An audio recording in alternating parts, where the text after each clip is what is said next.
ଆଶ୍ରମରେ ପରବର୍ତ୍ତୀ ଓଡ଼ିଶାର ଧନ୍ୟ ଏବଂ ବିଦ୍ୱାନ ପ୍ରତିଷ୍ଠ ଏବଂ ପୂଜ୍ୟ ଅଧ୍ୟାପକ ମହୋଦୟ ଯେଉଁ ବର୍ତ୍ତମାନ ସୂଚନା ଦେଲେ ସେଥିପାଇଁ ମୁଁ ତାଙ୍କ ନିକଟରେ କୃତଜ୍ଞତା ଜଣାଉଛି। ଏଇଟା କେବଳ ନିଶା ଆଉ ଦୀର୍ଘ 4 ମାସ 8 ମାସ ହେବ ମେଡିକାଲରେ ଥିଲି। ସେଠି ଈଶ୍ୱର ନେଇ ଯାହା ହଉ ସରକାରଙ୍କ ସହାୟତା ଭିତରେ ମୋତେ ମେଡିକାଲରେ ଭର୍ତ୍ତି କରାଗଲା ଏବଂ ଅପରେସନ କାର୍ଯ୍ୟକ୍ରମ ହେଲା ଏବଂ ଶେଷ ମୁହୂର୍ତ୍ତରେ 3 ଦିନ ତଳେ ବିଦାୟ ନେଇ ଆସିଛି।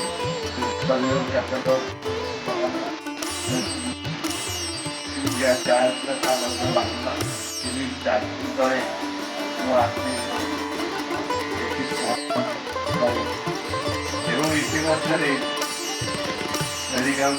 ରହିବା ଫଳରେ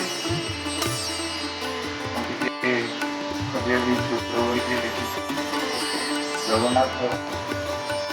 ଭୌତିକ ଦେବତା ଏବଂ ମୁଁ ଭାଗ୍ୟ ଭଲ ବହୁତ ଦୂରରେ ଥିଲି। କାମ ହେଲାରେ ପୁରୀ ସହର ଦେଖିଲେ କରନ୍ତି। ସେମାନେ କହିଲେ ବହି ଚପାଟା ପରେ ଖୋଲା ପିଠିରେ ବାନ୍ଧିକିରି ଆସିବା ମେଡିକାଲ ବହିରୁ ମୁଁ ଅଳ୍ପ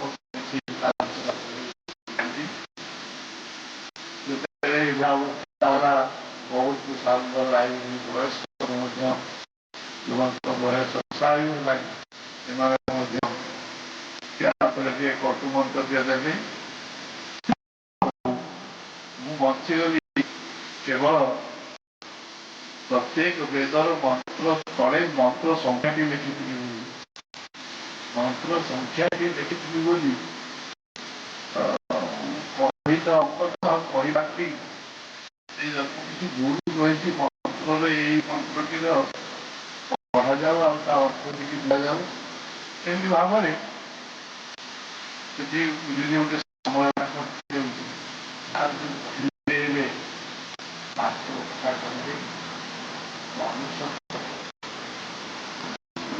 ସମସ୍ତ ପ୍ରଦାନ ହେଇଛି କିନ୍ତୁ ମନୁଷ୍ୟ ହେବା ପାଇଁ ଯୋଉ ସେ ପ୍ରଚେଷ୍ଟା ଆମେ ଗ୍ରହଣ କରିବା ନାହିଁ ଯଦ୍ୱାରା ଏଠିକି ଆସିବା ଆଜି ଆପଣମାନଙ୍କୁ ଦେଖିଲା ପରେ ଏଇଥିପାଇଁ ମୁଁ କହିଲି ସମସ୍ତେ ମିଶିକିରି ମୋ ଟିକେ ମୁଣ୍ଡ କରିକି ଆଶୀର୍ବାଦ ଦେଇଦିଅ ରୋଗମୁକ୍ତ ହେଇକିରି ସମୟ ଅତିବାହିତ କରେ। ମୁଁ ମନା କରୁନି ସେ ତ ସାଧାରଣ କଥା ଯେକୌଣସି ଲୋକ ଚାହିଁଲେ ସେ ଆସି କରେ କିନ୍ତୁ ଏ ପବିତ୍ର ଅନୁଷ୍ଠାନକୁ ଦେଖିବା ଭାଗ୍ୟରେ ଥିଲା ତେଣୁ ଉଠିକି ଚାଲି ଆସିଲି। ସାର୍ ଆମର ପ୍ରଣବ ବିଷୟରେ କହୁଥିଲେ। ପ୍ରଣବ ଅତ୍ୟନ୍ତ ଗମ୍ଭୀର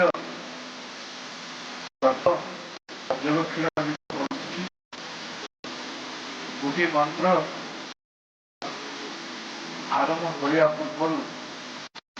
କାମ୍ୟକର୍ମ ନିତ୍ୟକର୍ମ ନିତ୍ୟ ଯଜ୍ଞ ନୈମିତିକ ଯଜ୍ଞ ଏବଂ ତୃତୀୟଟିକୁ ସୃଷ୍ଟି ଯଜ୍ଞ ବୋଲି କହିବା। ସୃଷ୍ଟି ଯଜ୍ଞ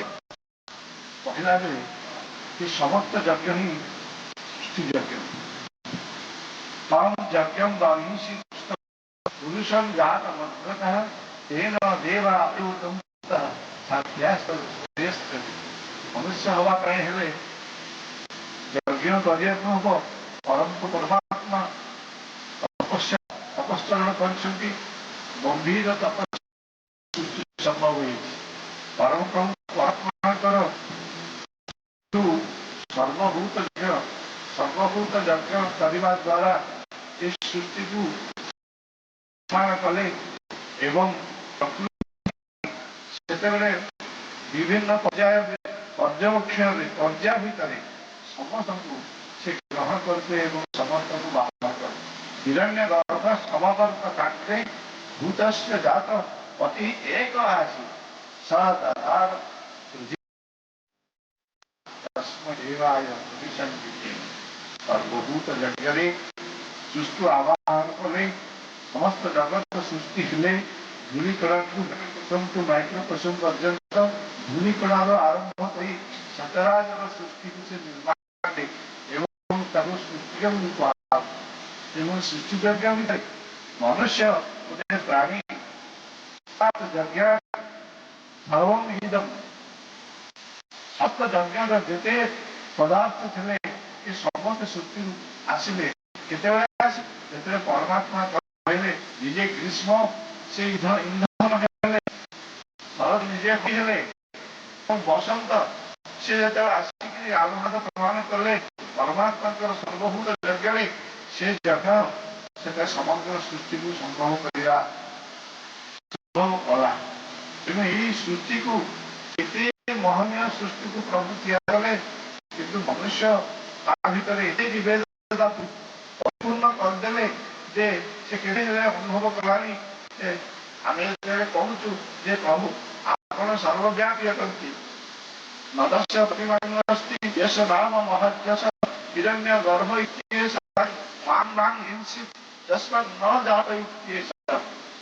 से आम कहूँ अर्थ भी अनुभव करूँ मनुष्य जाति भी बुझुरी किंतु प्रत्येक फल में प्रतिभा पूजा आगे चलती प्रतिभा पूजा विरल ता भीतर मनुष्य जाति तदेव गिणीतादित्य सात पहले तदेव गिणीतादित्य वायु तदेव सूर्य तद्ब्रह्म तापस प्रजापति सर्वे ईशा जहिरे विद्युतो पुरुषो दधि न येन ऊर्ध्वं अतिरिज्यं च मध्ये परिचक्रवति नदस्य प्रतिमास्ति यस्य नाम महत्तस हिरण्यगर्भ इत्येष मां हिंसित तस्मात् न जात इत्येष इति कहिला बेले रूप कला बेले सेतेबेले परमात्मा दूर अति निकट रही आम भीतर रही से तो सर्वव्यापी सबुठी अच्छा सबुठी रही अंतर तल परिपूर्ण अवस्था प्रदान करती अमृत प्रदान करती जैसे पहले मनुष्य तुम अनुभव कर जे वृत्त 360 डिग्री वृत्त को कल्पना कर एवं से जन्म ग्रहण कर मृत्युवर्ण पर्यंत मार गोटे समकरण तुम ग्रहण कर समकरण भीतर तुम परिचालित हो किंतु पादस्य विश्वभूता त्रिपादस्यां अमृतस्यां दिवि तुम तुम अच्छी तुम कहीं भय क्या कर तुम गोटे पाद को परिपूर्ण कर सारे जिते चली जहाँ हम से संपूर्ण भाव में तीनोटी पाद अमृत तले परिपूर्ण हो अमृत भितर तुम संतरण कर कारण तुम हूँ अमृत संतान मनुष्य हूँ अमृतर यहाँ कहबार तात्पर्य ये समग्र सृष्टि सबू तार जीवन आयु काल ठारू आरंभ कर से दिन पर्यंत से विद्यमान अच्छी जो परिस्थिति अच्छी जो अवस्था अच्छी केवल वृत्ति संतरण कर अमृतत्व को अनुभव करने मनुष्य भाग्य थे हुए मनुष्य को मनुष्यर अमृतर सुधान से अमृत को अनुभव कर परमात्मा को अनुभव कर लिखाई विभिन्न स्तर अबागन केमती हम आत्मा जीव केमती पूर्ण फेरी आस बड़ बड़ दर्शन ये पंडित सार मान संस्कृत विद्वान काव्य प्रभु तब तो एत सुंदर काव्य